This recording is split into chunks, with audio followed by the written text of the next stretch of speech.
আজকে খুবই দুঃখের সাথে আমাদেরকে বলতে হচ্ছে যে জুলাই গণঅভ্যুত্থানের 2 বছর দ্বিতীয় বার্ষিকী যখন আমরা উদযাপন করছি, স্মরণ করছি আমাদের শহীদদেরকে, এবং আমরা যে গণতান্ত্রিক বৈষম্যহীন বাংলাদেশে আকাঙ্ক্ষায় জুলাই গণঅভ্যুত্থানে আমরা অংশ নিয়েছিলাম, আত্মত্যাগ করেছিলাম, সেই বাংলাদেশের পক্ষে, সংস্কারের পক্ষে, বিচারের পক্ষে আমরা কথা বলে যাচ্ছি।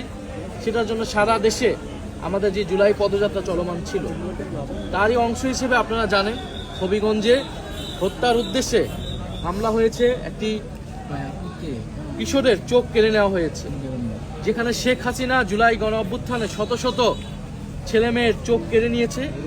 এই সরকার, তারেক রহমানের সরকার, এসে 5 মাসের মাথায় একজন কিশোরের চোখ কেড়ে নিলেন। আমরা বুঝতে পারছি এই সরকার পুরনো পথেই, স্বৈরাচারের পথেই হাঁটছে। অগণতান্ত্রিকভাবে তারা ক্ষমতায় থেকে দেশকে নৈরাজ্যের দিকে নিয়ে যাচ্ছে। তারা গণভোটের গণরায় মানে নাই, তারা স্বাধীন পুলিশ কমিশন করে নাই, অর্থাৎ তারা সন্ত্রাস নির্ভর তারা একই রাষ্ট্র তৈরি করতে চাচ্ছে। যেটা আগে ছিল সেটাকেই তারা অব্যাহত রাখছে। এবং যিনি স্থানীয় এমপি, যিনি একজন হুইপ, তিনি যেখানে দলকে নিয়ন্ত্রণ করার কথা, তিনি নিজেই সন্ত্রাসী পালছেন, এবং তার অনুসারীরা এখানে দিবালোকে এবং সন্ধ্যার সময় সকলের সামনে স্পষ্টভাবে হামলা করেছে। এখন হামলা হয়েছে, আমরা এখন পর্যন্ত গ্রেফতার দেখিনি, কারণ পুলিশ বলছে মামলা হয়নি। ফলে মামলা করার জন্য আমাদের বিক্ষোভ মিছিলকে কিন্তু আমরা স্থগিত করেছি, যেহেতু 144 ধারা এবং পুলিশ অনুরোধ করেছে আমাদেরকে। আমরা মামলার জন্য আসতে দিয়েছি, তারা মামলার জন্য আমাদেরকে প্রথমে আসতে দেয়নি, বাধা দিয়েছে কয়েক দফায়। আমাদের মাহমুদা মিতু, ওনার গায়ে হাত তুলেছে পুলিশ, এবং কিন্তু আমরা বলেছি মামলা না নিয়ে আমরা মাঠ ছাড়বো না, আমরা হবিগঞ্জ ছাড়বো না। হবিগঞ্জের মাটিতে প্রয়োজন আমাদের লাশ পড়ে থাকবে, কিন্তু আমরা মামলা হওয়া পর্যন্ত অপেক্ষা করব। এবং একটা পর্যায়ে পুলিশ মামলা করতে আমাদেরকে এই ক্যাম্পে নিয়ে এসেছে। আমরা অভিযোগ দায়ের করেছি, তারা 2 ঘন্টার মধ্যে, রাতের মধ্যে বলেছে মামলার কোর্ট দিবে। এবং আপনারা দেখতেছেন, আশেপাশে শুনতেছেন যে সন্ত্রাসী বাহিনী, যে স্থানীয় এমপি এবং বিএনপির সন্ত্রাসী বাহিনীরা তারা কিভাবে আতঙ্ক তৈরি করার চেষ্টা করছে। আপনি দেখেন গত 16 বছর তাদের এই উলম্ফন কোথায় ছিল। যখন বালুর ট্রাক দিয়ে বেগম খালেদা জিয়ার বাসভবন আটকে রাখা হয়েছিল, আজকে তারা সেই ট্রাক বসিয়েছে, তো তাদের হিম্মত হয়নি তখন সেই ট্রাক সরানোর। গত 16 বছর তাদের হিম্মত কতটুকু বাংলাদেশের জনগণ কিন্তু দেখেছে। সাধারণ মানুষ যদি গণ অভ্যুত্থানে নেমে না আসতো, ছাত্ররা নেমে না আসতো, এই গণ অভ্যুত্থান সফল হতো না।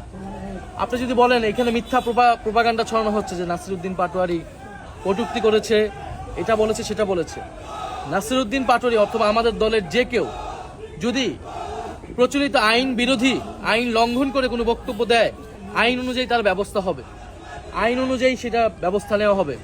তিনি যদি রাজনৈতিক মূল্যবোধ বিরোধী কোনো বক্তব্য দেন, সেটার বিচার জনগণ করবে, ভোটে জনগণ রায় দেবে, জনগণ সেটা বিচার করবে। কিন্তু ছাত্র দলের বা বিএনপির বা কোনো সন্ত্রাসিত সেটা বিচার করার কোনো এখতিয়ার নাই, কিন্তু তারা সেটা করছে। আর যদি কটূক্তির কথা বলেন, যে এক্স প্রেসিডেন্ট, যে ফ্যাসিস্ট চুপ্পু, তিনি বর্তমান প্রধানমন্ত্রী তারেক রহমানকে নিয়ে কটূক্তি করেছেন, জিয়াউর রহমানকে নিয়ে কটূক্তি করেছেন, খালেদা জিয়াকে নিয়ে কটূক্তি করেছেন। তাদের যদি হিম্মত থাকে, তাদের যদি শরীরে পোষণ থাকে, তাহলে তারা যে সেই এক্স চুপ্পুর বিরুদ্ধে কথা বলুক, চুপ্পুকে গ্রেফতার করুক। সেই হিম্মত কিন্তু এই সরকারের নাই। তাহলে তারা কতিপয় যুবক, যারা আমরা গণ অভ্যুত্থানে ছিলাম, যারা আমরা নতুন রাজনৈতিক দল করেছি, যারা আমরা গণতান্ত্রিক রাষ্ট্র বিনির্মাণের জন্য এখনো কাজ করে যাচ্ছি, এই সন্ত্রাসের বিরুদ্ধে তো আমাদের লড়াই ছিল। এটার জন্যই তো আমরা দেশের গণতান্ত্রিক সংস্কার চেয়েছিলাম, যাতে পুলিশ স্বাধীনভাবে কাজ করবে, বিচার স্বাধীনভাবে কাজ করবে। তো আজকে যেটা হলো, পুরা জিকে গৌস উনি যে সন্ত্রাসী ছিলেন বা সন্ত্রাস পালেন, সন্ত্রাসীদেরকে আশ্রয় দেন, এটা হবিগঞ্জের মানুষ জানতো এতদিন। গতকাল এটা পুরো বাংলাদেশ জেনেছে এবং আজকে এটা পুরো পৃথিবী জেনেছে। ফলে এই সরকার কিভাবে বিরোধী দলের সাথে ট্রিটমেন্ট করে, অপোজিশনকে মত প্রকাশের অধিকার যেখানে সংকুচিত হয়ে যাচ্ছে, এটা আজকে প্রতীয়মান হচ্ছে।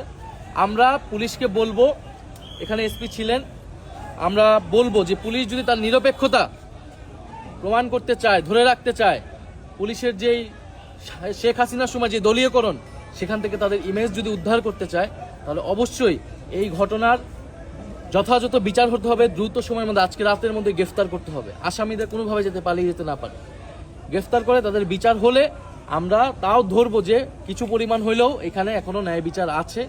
আর না হলে আমরা ধরে নিব যে এটা আবারও একটা মাফিয়া, একটা স্বৈরতান্ত্রিক রাষ্ট্রে পরিণত হয়েছে।